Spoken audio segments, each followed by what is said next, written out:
ముఖ్యమంత్రి రేవంత్ యనుమల ప్రజాపాలనకు నిలువుటద్దం అధికారుల పనితీరు. నారాయణపూర్ ఎస్సీ బాలుర హాస్టల్లో బస చేసి పిల్లల బాగోగులు చూసిన యాదాద్రి జిల్లా కలెక్టర్ విద్యార్థులకు సైకిల్ పంపిణీ చేశారు.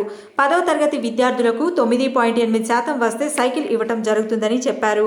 వచ్చి రాగానే విద్యార్థుల వస్తువులను, వంటశాలను, వంట సామాగ్రి నాణ్యతని పరిశీలించి గతంలో చెప్పిన పనులను త్వరగా పూర్తి చేసిన పంచాయతీరాజ్ ఏఈ నానయ్యని అభినందించిన కలెక్టర్ విద్యార్థులతో కలిసి కాసేపు సరదాగా ముచ్చటించి వారి సమస్యలను అడిగి తెలుసుకున్నారు.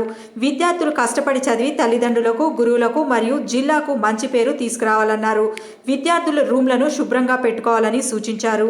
వార్డెన్లు తప్పనిసరిగా హాస్టల్లో ఉండాలని, పిల్లలు మంచి చెడు దగ్గరుండి చూసుకోవాలని ఆదేశించారు.